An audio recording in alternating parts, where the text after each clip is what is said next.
जिला पंचायत के चुनाव में अभी एसएसपी की तरफ से इन्वेस्टिगेशन रिपोर्ट जो फाइनल है वो सबमिट नहीं करी गई है।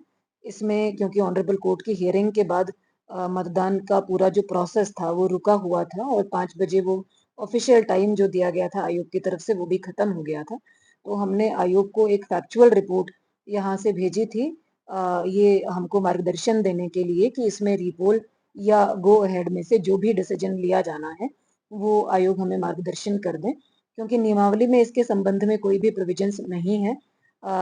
आयोग को जब सारे तथ्यों से अवगत कराया गया और ऑनरेबल कोर्ट के ऑर्डर से अवगत कराया गया तो आयोग के द्वारा एक दिशा निर्देश हमको प्राप्त हुए कि आप जो क्योंकि माननीय न्यायालय के आदेश में मतदान प्रक्रिया के संबंध में कुछ कहा नहीं गया है इसलिए आप जो जिला पंचायत अध्यक्ष उपाध्यक्ष की जो नियमावली है निर्वाचन की उसके अंतर्गत जो डीईओ के लिए प्रोविजंस हैं उसके आलोक में आप निर्णय लें।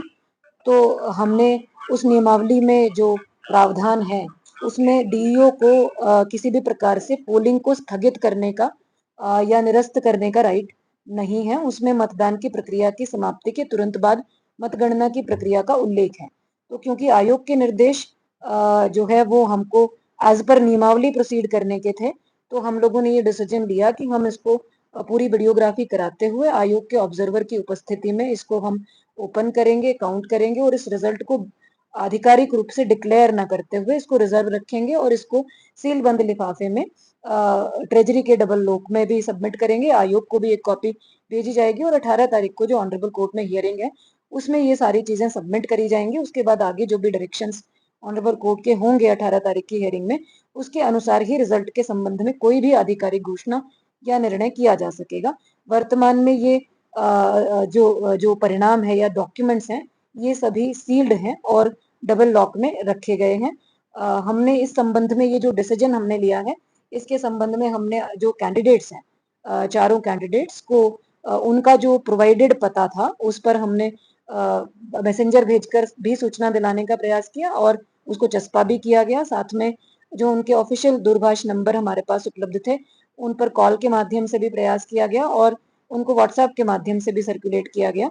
तो उसमें से कुछ लोग उपस्थित हुए जो ऑथराइज्ड एजेंट और कैंडिडेट थे, कुछ लोग उसमें उपस्थित नहीं हुए।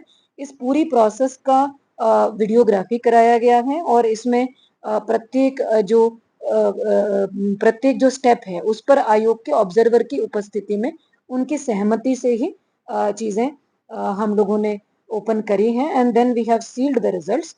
अभी वर्तमान में ये ऑनरेबल कोर्ट के अंतिम निर्णय के अधीन है। आपकी अंडरटेकिंग है कोर्ट में कि हम ये करेंगे?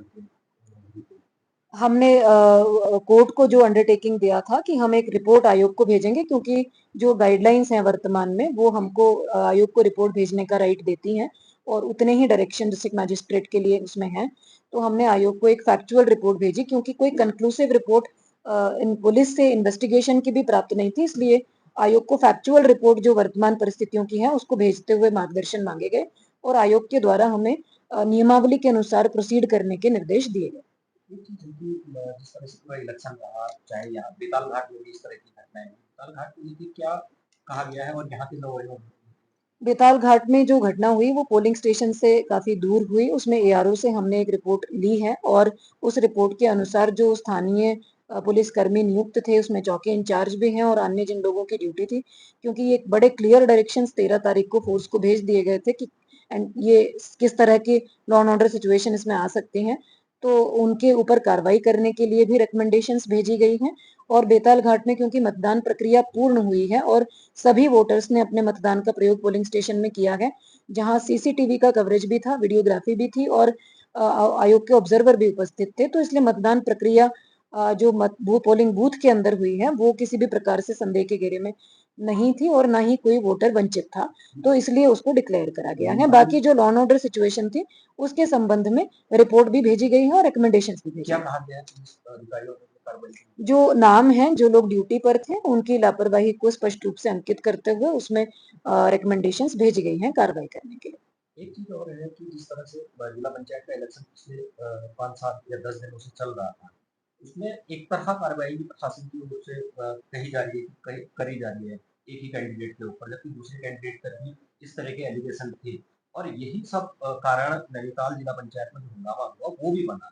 तो कहीं इन्वॉल्वमेंट जो आरोप लग रहे हैं कि प्रशासन का भी रहा है इन सारी चीज़ों में, ये सब कुछ करा रहे हैं। आयोग के जो दिशा निर्देश हैं हम लोग इलेक्शंस जो भी ऑफिसर्स हैं उसके अनुसार करवाते हैं और कहीं भी इलेक्शंस के डायरेक्शंस में ये उल्लेख नहीं है कि यदि कोई शिकायत एडमिनिस्ट्रेशन को प्राप्त होती है तो मात्र इसलिए कि संबंधित अभी वर्तमान में चुनाव चल रहे हैं एडमिनिस्ट्रेशन उस पर कोई कार्रवाई नहीं करेगा और एक्शन नहीं लेगा। रही बात इसमें एक पक्ष और दूसरे पक्ष की, तो इसमें चुनाव प्रक्रिया के दौरान हमने अलग अलग स्थानों पर इस तरह की जो एंटी इंक्रोचमेंट ड्राइव्स हैं और एक्टिविटीज हैं वो सभी जगह करी हैं।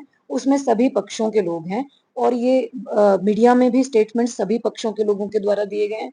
उसके वीडियोस भी आप लोगों के पास उपलब्ध हैं।